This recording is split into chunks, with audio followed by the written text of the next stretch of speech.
Bonjour, je m'appelle Claude Lelay, j'ai 77 ans. J'ai fait beaucoup de choses dans ma vie, mais essentiellement je suis resté dans les essais en vol et j'ai terminé mes 23 dernières années d'activité chez Airbus comme pilote d'essai, dont 14 ans comme directeur des essais en vol.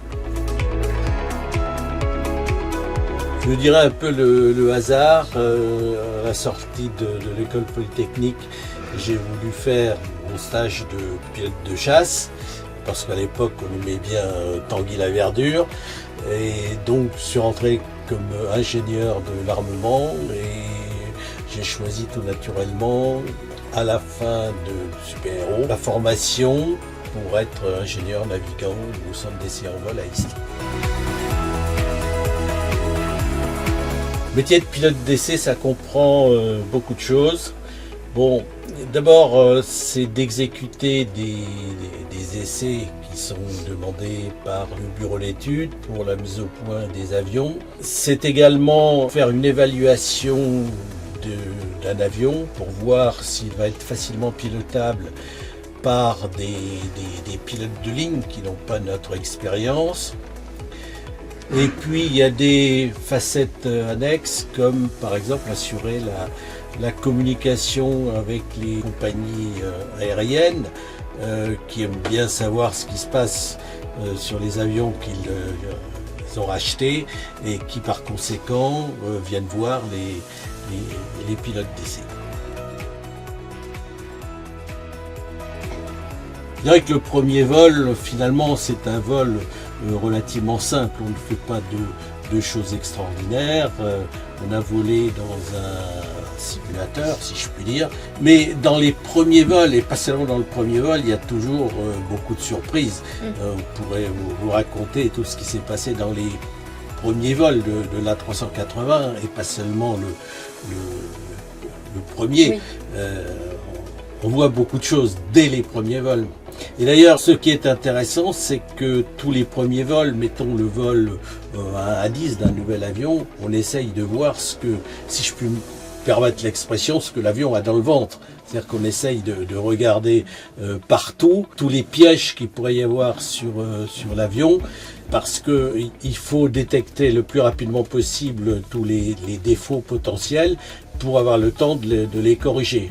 On a peu de temps pour faire la mise au point d'un avion avant de le certifier et de le livrer.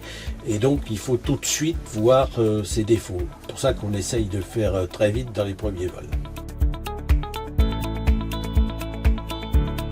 Je ne crois pas que l'aviation commerciale va énormément changer. Vous savez, quand on regarde les carnets de commandes des grands constructeurs, les avions vont rester assez semblables à ce qu'ils sont aujourd'hui, simplement avec des améliorations progressives. On a vu les améliorations sur les moteurs récemment, en passant des moteurs, par exemple sur des avions moteurs LEAP, 15% d'amélioration sur la consommation. On voit quelques améliorations aérodynamiques, on voit ce qu'on peut gagner avec les carburants SAF. Donc ce sont des progrès progressifs, si je puis me permettre.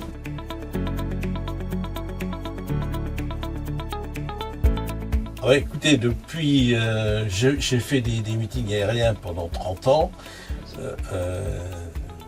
J'ai commencé, je dois avoir 35 ans.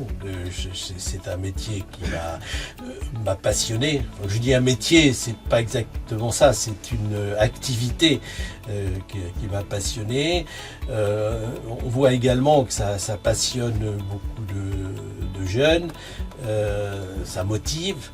Et ça leur donne envie de rentrer dans l'aéronautique. Donc les meetings aériens et Air Expo en fait partie, font partie de ces activités qu'il faut continuer. Et puis les Toulousains aiment bien voir voler leurs avions. Le monde aéronautique, c'est un monde où il faut travailler de manière extrêmement sérieuse. Donc le conseil que je peux donner aux jeunes, c'est que faites bien vos études et continuer à bien travailler. Et je dois dire qu'il y a un point qui est extrêmement important, c'est l'honnêteté dans le travail. Il faut absolument laisser passer aucun défaut. Et si vous voyez quelque chose qui ne va pas, il faut absolument le signaler. Je crois que c'est un point important dans l'aéronautique. Quand on met au point un nouvel avion, on cherche à détecter rapidement toutes les anomalies et pendant toute la durée de la mise au point, on cherche à les corriger. Et à la fin, il faut que ce soit zéro défaut. Parce que zéro défaut, d'abord, il y a des compagnies aériennes qui n'aiment pas trop prendre livraison des avions avec des défauts.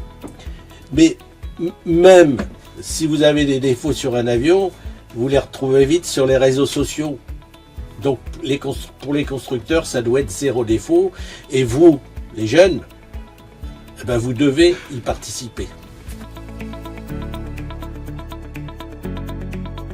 Ah ben, vous savez, il y a beaucoup d'étapes dans la conquête du ciel.